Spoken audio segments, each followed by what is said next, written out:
Hello दोस्तों, welcome back to literary कथा, जहाँ हम लिटरेचर को सिंपल और इंटरेस्टिंग बनाते हैं। आज का टॉपिक है प्रोज का मेजर फॉर्म्स, जो कि है नॉवल, नोवेला, शॉर्ट स्टोरी, ऐसे, बायोग्राफी और ऑटोबायोग्राफी। पिछले एपिसोड में हमने पोइट्री के मेजर फॉर्म्स देखे थे, जो थी कि लिरिक्स, सोनेट, बैलेड और एलिजी, एपिक, मॉक एपिक और ड्रामेटिक मोनोलॉग। इस एपिसोड में हम प्रोज के मेजर फॉर्म्स देखेंगे, एक एक करके इन फॉर्म्स को समझेंगे और एग्जाम्पल्स भी देखेंगे। तो चलिए स्टार्ट करते हैं। पहले देखते हैं नॉवल की डेफिनेशन। नॉवल की डेफिनेशन ऐसी है कि एक long fictional narrative that explores multiple characters, complex plots and detailed settings focusing on human experience and society. इसका मतलब है नॉवल एक लॉन्ग फिक्शनल नैरेटिव है जो एक डिटेल्ड स्टोरी बनाती है। इसमें कैरेक्टर्स, प्लॉट्स और थीम को डेप्थ के साथ एक्सप्लोर किया जाता है। नॉवल काफ़ी लंबी होती है और इसका मेन फोकस होता है ह्यूमन एक्सपीरियंस और सोसाइटी को दिखाना। फिर कुछ फीचर्स के बारे में बात करते हैं। तो फीचर्स इसके इसमें मल्टीपल कैरेक्टर्स होते हैं जो ग्रेजुअली डेवलप होते हैं। प्लॉट काफ़ी कॉम्प्लेक्स होता है, मतलब स्टोरी में ट्विस्ट और टर्न्स मिलते हैं। फिर नॉवेल में सेटिंग और बैकग्राउंड भी बहुत डिटेल में डिस्क्राइब किया जाता है, जो स्टोरी को और एंगेजिंग बनाता है। फॉर एग्जांपल, दो एग्जांपल्स लेते हैं, जैसे कि जेन ऑस्टन के प्राइड एंड प्रेजुडिस, जो एक रोमांटिक नॉवल है और 19th सेंचुरी सोसाइटी के अपर क्लास वैल्यूज़ को दिखाता है।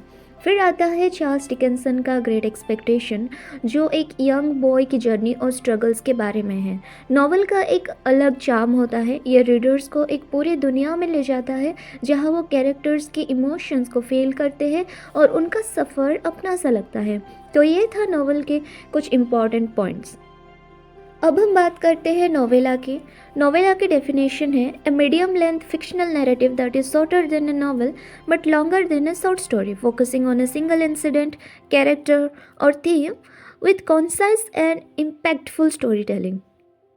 इसका मतलब है नोवेला एक मीडियम लेंथ फिक्शनल नैरेटिव होती है, ना नॉवल जितनी लंबी ना शॉर्ट स्टोरी जितनी छोटी। इसका फोकस एक सिंगल इंसिडेंट, कैरेक्टर या थीम पर होता है, जिससे स्टोरी ज़्यादा इम्पैक्टफुल बन जाती है। नॉवेला नॉवेला के कुछ फीचर्स देखते हैं कि नॉवेला कॉन्साइज होती है, छोटी होती है, लेकिन इसमें डेप्थ होती है। उतनी भी छोटी नहीं कि वो शॉर्ट स्टोरी बन जाए और इतनी भी लंबी नहीं कि वो नॉवल बन जाए, ये थोड़ा कॉन्साइज होती है। लिमिटेड कैरेक्टर्स और एक ही सेंट्रल प्लॉट होता है। एक पार्टिकुलर मोड या थीम पर पूरा फोकस किया जाता है। फॉर एग्जांपल, फ्रेंच काफका का द मेटामॉर्फोसिस, जिसमें एक आदमी एक दिन सोकर उठता है और देखता है वो एक इंसेक्ट बन चुका है। ये एक एग्जिस्टेंशियल स्टोरी है जो आइडेंटिटी और एलिनेशन को एक्सप्लोर करता है। और एक एग्जांपल देखते हैं अर्नस्ट हेमिंग्वे का the old man and the sea, जिसमें एक बुजुर्ग फिशरमैन की ज़िंदगी का सफ़र और उसका एक मछली के साथ स्ट्रगल दिखाया गया है। नोवेला का चार्म यह है कि यह छोटी सी कहानी में ही रीडर्स को एक स्ट्रॉन्ग मैसेज दे देती है। इसके सिंप्लिसिटी और फोकस ही इस पे और इससे स्पेशल बनाता है। तो ये थी नोवेला की कहानी। अब हम बात करते हैं शॉर्ट स्टोरी की। शॉर्ट स्टोरी एक फिक्शनल ब्रीफ फिक्शनल नैरेटिव होती है जो एक सिंगल इंसिडेंट, कैरेक्टर या मोमेंट पर फोकस करती है। यह छोटी होती है लेकिन इसका इम्पैक्ट बहुत पावरफुल होता है, क्योंकि इसमें क्लैरिटी और एक स्पेसिफिक पर्पस होता है। थोड़ा डेफिनेशन देखते हैं। A brief fictional narrative that focuses on a single incident, character और moment. It is concise with a clear plot, limited characters and often ends with a twist or impactful conclusion. तो वही हमने समझा था कि short story एक brief fictional narrative होती है जो एक सिंगल इंसिडेंट, कैरेक्टर या मोमेंट पर फोकस करती है। यह छोटी होती है लेकिन इसका इम्पैक्ट बहुत पावरफुल होता है, क्योंकि इसमें क्लैरिटी और एक स्पेसिफिक पर्पस होता है। फीचर्स देखते हैं। एक लिमिटेड प्लॉट और कम कैरेक्टर्स होते हैं यहाँ ऐसे शॉर्ट स्टोरीज में, और स्टोरी कॉन्साइज होती है, मतलब बेकार की चीज़ें नहीं होती। फिर अक्सर शॉर्ट स्टोरीज़ का एंड इम्पैक्टफुल होता है, कभी कभी एक ट्विस्ट के साथ जो रीडर को सरप्राइज करता है। फॉर एग्जांपल, एडगर एलन पॉय की द टेल टेल हार्ट, ये एक साइकोलॉजिकल शॉर्ट स्टोरी है जो गिल्ट और मैडनेस को एक्सप्लोर करती है। ओ हेनरी की the gift of the magic, जिसमें एक कपल अपने प्यार के लिए सेक्रीफाइस करते हैं और एक ब्यूटीफुल आयरनी सामने आती है। शॉर्ट स्टोरी का चार्म ये है कि ये थोड़े समय में ही एक पूरी कहानी सुना देती है जो दिल को छू जाती है या सोचने पर मजबूर कर देती है। तो ये थी शॉर्ट स्टोरी की डेफिनेशन और एग्जाम्पल। अब बात करते हैं ऐसे के बारे में।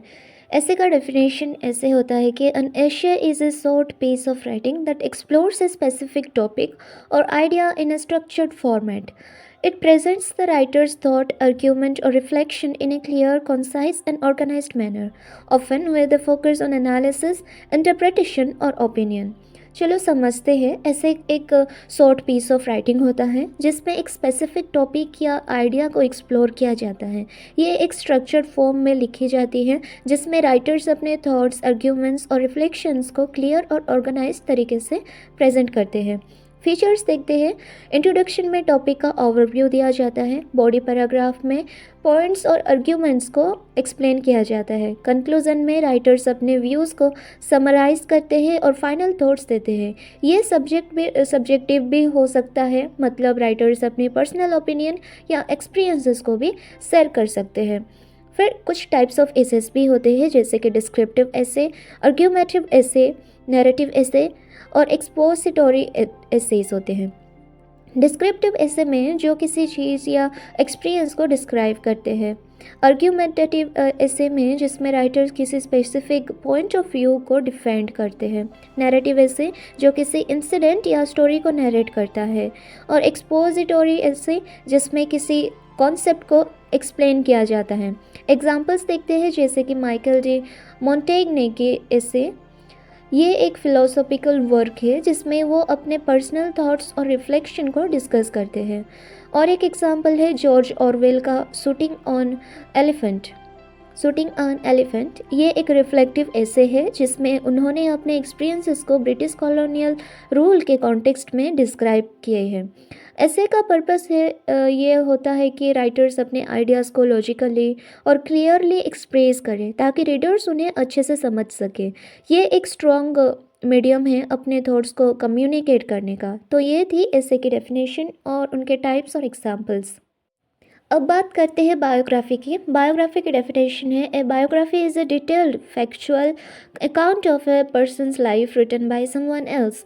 It covers significant events, achievements and experiences, often highlighting the person's impact on society और their field. इसका मतलब है बायोग्राफी एक डिटेल्ड फैक्चुअल अकाउंट होता है जो किसी व्यक्ति की ज़िंदगी के बारे में लिखा जाता है, लेकिन ये किसी और के द्वारा लिखा गया होता है। ये एक इंसान की ज़िंदगी के सिग्निफिकेंट इवेंट्स, अचीवमेंट्स और स्ट्रगल्स को हाईलाइट करता है और उन्हें उनके कंट्रीब्यूशंस का या इनफैक्ट को समझाने में मदद करता है। फीचर्स हैं बायोग्राफी रियल लाइफ इवेंट्स पर बेस्ड होती है। ये क्रोनोलॉजिकल ऑर्डर में लिखी जाती है, यानी बर्थ से लेकर उनके लाइफ के मेजर इंसिडेंट्स तक। राइटर रिसर्च के ज़रिए फैक्ट और डिटेल्स कलेक्ट करते हैं। बायोग्राफी का एम होता है कि एक व्यक्ति के जीवन को दिखाना और रीडर्स को इंस्पायर करना। For example the story of my experiment with truth by Mahatma Gandhi, जिसमें उन्होंने अपने लाइफ जर्नी और वैल्यूज़ को शेयर किया है। और एक एग्जांपल है Steve Jobs by Walter Isaacson, जो एप्पल्स के को-फाउंडर स्टीव जॉब्स की ज़िंदगी के अप्स एंड डाउन्स और उनके इनोवेशंस को एक्सप्लोर करता है। बायोग्राफी का चार्म ये है कि ये एक व्यक्ति के जीवन को सच्चाई के साथ दिखाता है और उनके स्ट्रगल्स और सफलताओं से हमें सीखने का मौका भी देती है। तो ये थी बायोग्राफी की डेफिनेशन और examples.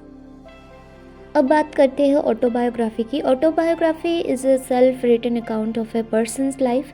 It narrates significant events, experiences and achievements from the author's perspective, providing personal insights and reflections. इसका मतलब है ऑटोबायोग्राफी एक सेल्फ रिटन अकाउंट होता है जिसमें एक व्यक्ति अपनी ज़िंदगी के बारे में खुद लिखता है। इसमें राइटर्स अपने पर्सनल एक्सपीरियंसेस, स्ट्रगल, अचीवमेंट और लाइफ के सिग्निफिकेंट मोमेंट्स को अपने नज़रिए से शेयर करते हैं। कुछ फीचर्स देखते हैं। ये फर्स्ट पर्सन पर्सपेक्टिव में लिखा जाता है क्योंकि राइटर अपनी कहानी खुद सुनाता है। ऑटोबायोग्राफी में राइटर्स अपने इमोशंस और रिफ्लेक्शंस को ओपनली शेयर करते हैं। ये एक डिटेल्ड और क्रोनोलॉजिकल अकाउंट होता है, जैसे बर्थ से लेकर लाइफ के मेजर इवेंट्स तक। इसका पर्पस होता है अपने रीडर्स को अपने सफ़र के बारे में बताना और उन्हें अपने लाइफ से कुछ सीखने का मौका देना। For example, the story of my experiment with truth by Mahatma Gandhi, जिसमें गांधी जी ने अपने वैल्यूज़ और लाइफ के स्ट्रगल्स को ऑनेस्टली शेयर किए हैं।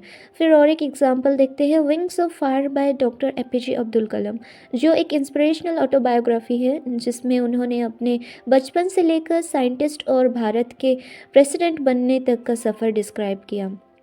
और एक एग्जांपल लेते हैं जैसे कि चाइल्डहुड बाय जवाहरलाल नेहरू। ये भी उनका एक ऑटोबायोग्राफी है जिसमें उन्होंने अपने लाइफ के बारे में, अपने फैमिली के बारे में और छोटे समय के बारे में भी उन्होंने बात की है। ऑटोबायोग्राफी का सबसे बड़ा चार्म ये होता है कि ये एक पर्सनल टच के साथ लिखी जाती है। ये एक सफ़र होता है राइटर्स के जीवन का जो रीडर्स को इंस्पायर करता है और उन्हें एक डीपर अंडरस्टैंडिंग देता है उस व्यक्ति के लाइफ के बारे में। तो ये थी ऑटोबायोग्राफी की डेफिनेशन और एग्जांपल्स। तो अगली सेशन में हम बात करेंगे फॉर्म्स ऑफ नॉवेल्स के बारे में या फिर ड्रामा के बारे में, ठीक है।